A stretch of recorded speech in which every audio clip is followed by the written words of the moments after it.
Olá, um bom dia para você. Agora são 9 horas e 41 minutos. É hora de notícias na TV Canção Nova, nesta sexta-feira, 28 de abril de 2023. Vamos juntos para mais um boletim de notícias ao vivo, direto de São Paulo. Vamos ver como está São Paulo lá fora? Aí você confere imagens da região da Vila Mariana. Tempo nublado nesta sexta-feira. Os termômetros têm mínima de 16 graus e máxima de 22. O Papa Francisco já está na Hungria em sua 41ª viagem apostólica internacional. As informações sobre a chegada e os compromissos do Santo Padre neste dia é com nossa correspondente Joyce Mesquita. Bom dia, Joyce. Bom dia a todos que nos acompanham. Antes de deixar Roma, o Papa Francisco recebeu a saudação de 15 pessoas sem teto, que vivem perto da Basílica de São Pedro. Logo após este momento, deixou a casa de Santa Marta rumo ao aeroporto internacional, de onde às 8h21, horário local, partiu para Budapeste, chegando lá às 9h53. No aeroporto internacional, o pontífice foi recebido pelo vice-primeiro-ministro da República da Hungria e por duas crianças com trajes tradicionais, que lhe ofereceram pão e sal, símbolo da vida, da bênção e de boa sorte. Antes de se dirigir para a sala VIP do aeroporto, Francisco acompanhou a apresentação das delegações locais. Depois, o Santo Padre seguiu para o Palácio Sandor, onde foi recebido pela presidente Katalin Novák. Participou da cerimônia de boas-vindas e se reuniu de forma privada com a presidente. Em sua assinatura no livro de honra do país, Francisco deixou registrado: "Venho como peregrino e amigo da Hungria. De Budapeste, uma cidade de pontes e santos, penso em toda a Europa e rezo para que, unida e solidária, ela também possa ser, em nossos dias, uma casa de paz e uma profecia de boas-vindas." Além desta recepção, Francisco participa neste momento de um encontro com a sociedade civil e o corpo diplomático no Palácio Sandor. Pela tarde, às 17 horas, horário de Roma, o Papa se encontrará com bispos, padres, diáconos, consagrados, seminaristas e operadores de pastorais na Catedral de Santo Stefano. As informações sobre esses encontros você acompanha às 6h45 da noite no CN Notícias. De Roma, Joyce Mesquita para o Boletim de Notícias.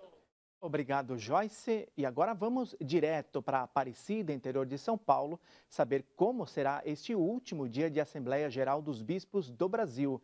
Elaine Santos. Depois de 10 dias de intensos trabalhos, os bispos concluem hoje as atividades desta Assembleia Geral.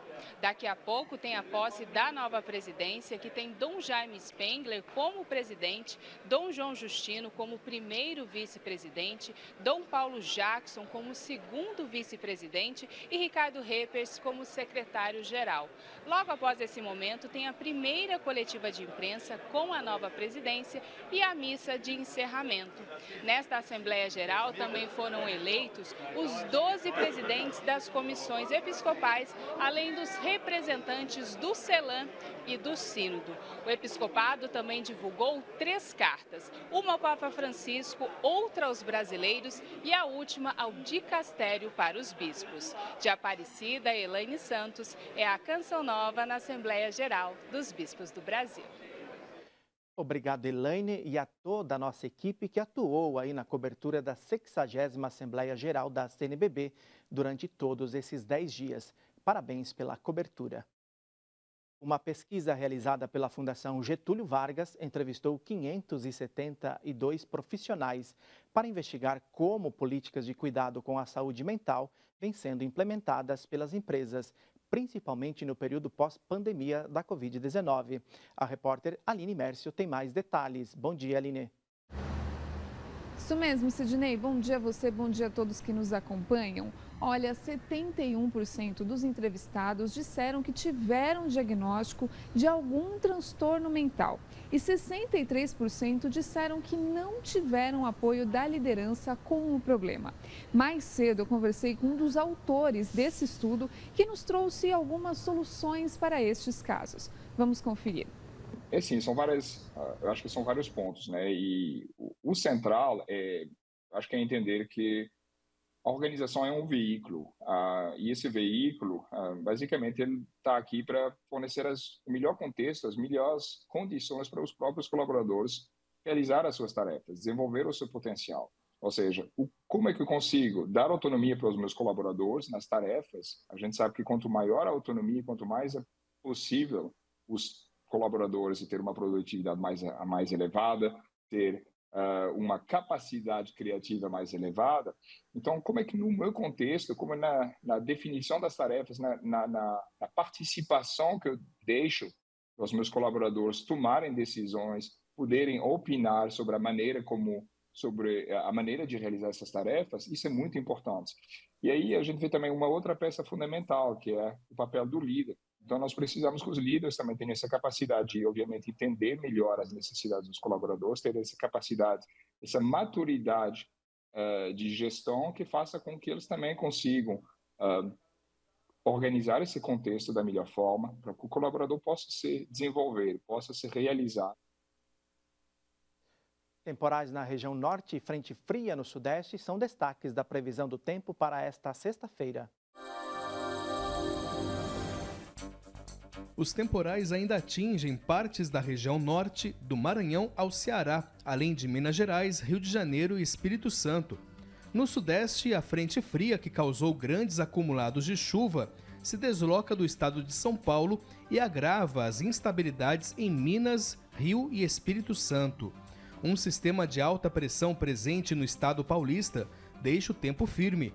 A máxima chega aos 22 graus. O dia será quente em Cuiabá com 34 graus. E para quem gosta de um dia mais fresco, em Porto Alegre, a máxima ficará abaixo dos 26. E agora a notícia internacional: ataques aéreos, tanques e artilharia abalaram a capital do Sudão, Khartoum, nesta sexta-feira.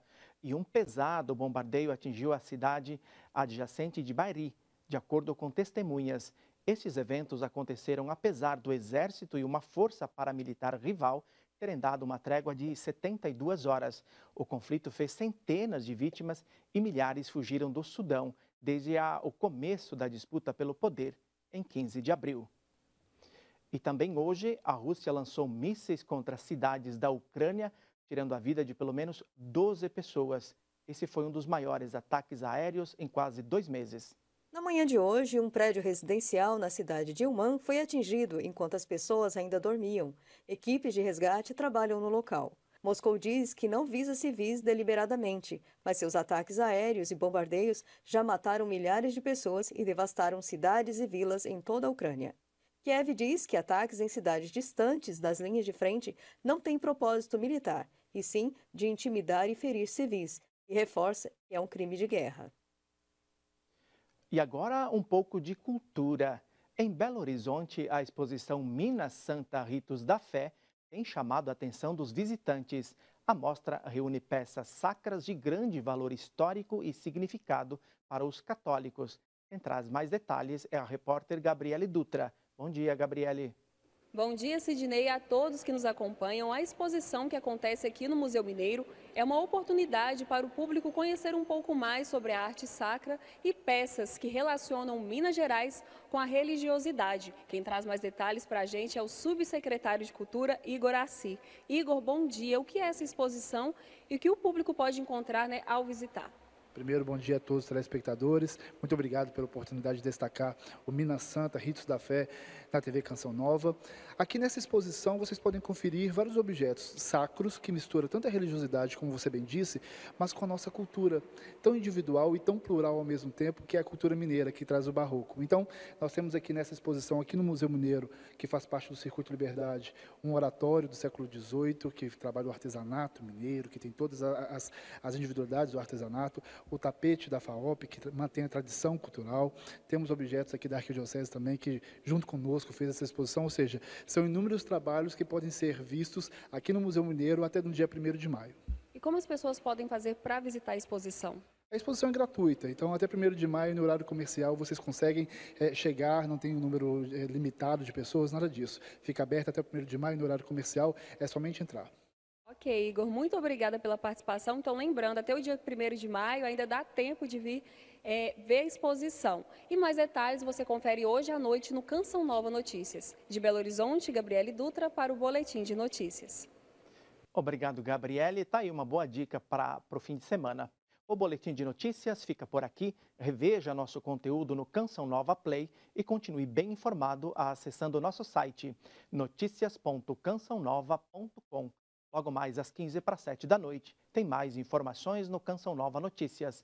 Excepcionalmente, na segunda-feira, feriado do Dia do Trabalho, não teremos o Boletim de Notícias. Um abençoado fim de semana para todos e também para sua família e continue ligado em nossa programação.